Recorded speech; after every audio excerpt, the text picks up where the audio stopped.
আসসালামু আলাইকুম। তো আর্টস এবং কমার্সের স্টুডেন্টদের কিন্তু বড় একটা অসুবিধার একটা জায়গা হচ্ছে ইংরেজি।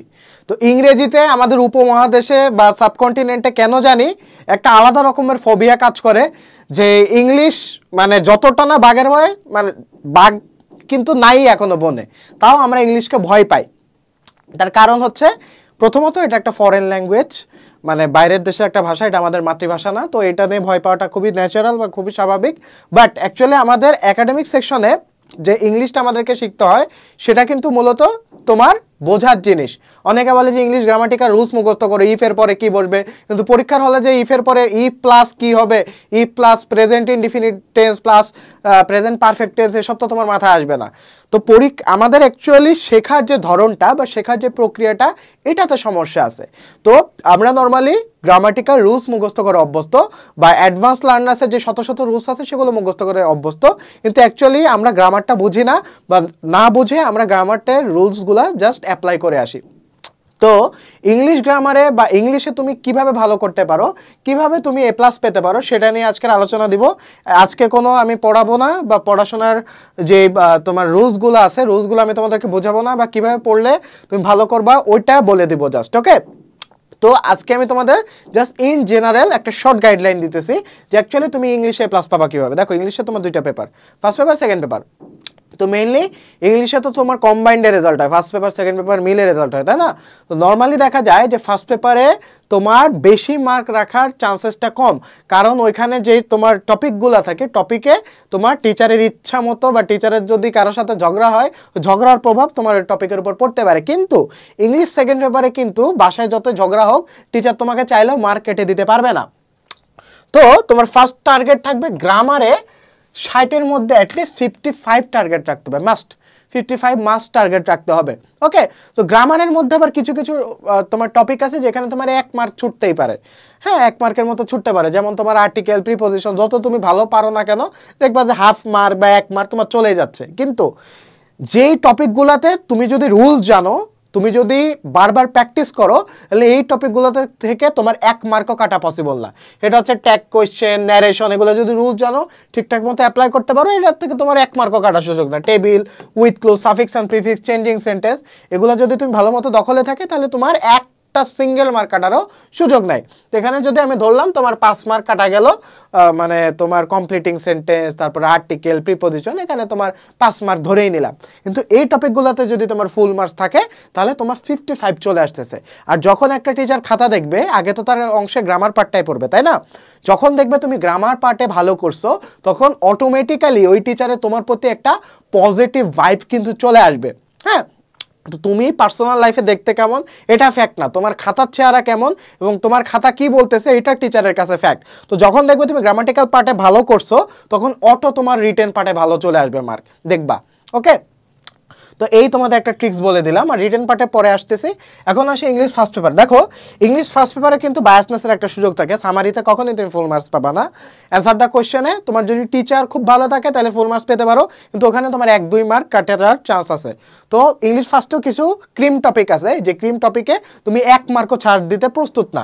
একটা হচ্ছে MCQ, rearrange, with clues, information transfer, synonym and antonym, এই যে 5টা টপিক বললাম, এটা একদম ছাকা মার্ক। টিচারের মুড যত খারাপ থাকুক, এই কয়েকটা টপিকে তুমি যদি ঠিক লিখে দিয়ে আসো তাহলে কারো কাটার কোনো ক্ষমতা নাই।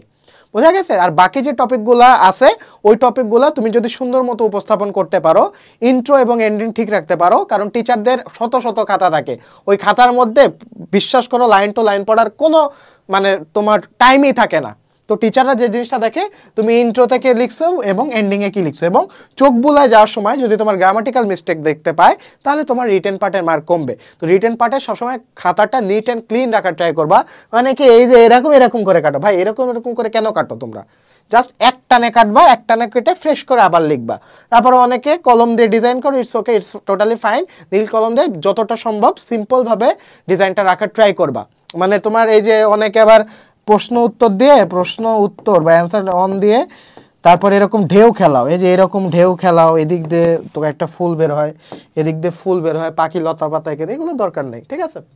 তো এত ডিজাইন করার দরকার নেই, জাস্ট সিম্পল ডিজাইন রাখবা, অর্থাৎ তোমার একটা নীল কালি ইউজ করবে, একটা আন্ডারলাইন করবে, দ্যাটস ইট, আর কিছু দরকার নেই। ওকে, তারপরে রিটেন পার্টে যে জিনিসটা মোস্ট ইম্পর্টেন্ট, ইন্ট্রোস অ্যান্ড এন্ডিং, অর্থাৎ তোমার ইন্ট্রোডাকশন পার্টে তুমি কি লিখতেছো, কত ক্যাচি তুমি কথাবার্তা লিখতেছো, প্লাস এন্ডিং কতটা ক্যাচি লিখতেছো। তো এই সময় যতটা সিম্পল সেন্টেন্স ইউজ করবা, কারণ নর্মালি পরীক্ষার খাতায় তোমার মুখস্থ থাকে না, তুমি জাস্ট কিছু ঘটনার সিকোয়েন্স মনে থাকে, তো এই সিকোয়েন্সটা তুমি সিম্পল সেন্টেন্সে লিখে দিয়ে আসতে পারো। কিন্তু আমি আমার যে মেন্টরশিপ প্রোগ্রাম আছে, মেন্টরশিপ প্রোগ্রামের স্টুডেন্টদের নর্মালি সাজেস্ট করি যে তোমরা যখন রিটেন পার্টে লিখবা তখন তোমরা হচ্ছে ইউনিক রাখার ট্রাই করবা। কিভাবে ইউনিক রাখবা, তোমরা চ্যাট জিপিটি, এখন তো তোমরা অ্যাডভান্স জেনারেশন, চ্যাট জিপিটি আছে, তো চ্যাট জিপিটি থেকে তুমি যদি বলো যে tell me 5 interest facts about deforestation, হ্যাঁ, মানে বন উজাড় করা সম্পর্কে 5টা ইন্টারেস্টিং ফ্যাক্টস বলো। তো এটা তোমার খাতায় নোট থাকলো, অর্থাৎ যেই প্যারাগ্রাফগুলা বারবার বোর্ডে আসছে, তো প্যারাগ্রাফগুলোর কিছু ইন্টারেস্টিং ফ্যাক্ট তুমি চ্যাট জিপিটি থেকে কালেক্ট করো। তো কালেক্ট করার পর ওইটাই ইন্ট্রোতে দাও, ইন্ট্রোডাকশনে দাও, বা এন্ডিংয়ে কিছু ইম্পর্টেন্ট তোমার স্ট্যাটিস্টিক্স দিলা যে বিগত 5 বছরে ডিফরেস্টেশনের রেট এত% হ্রাস পাইছে।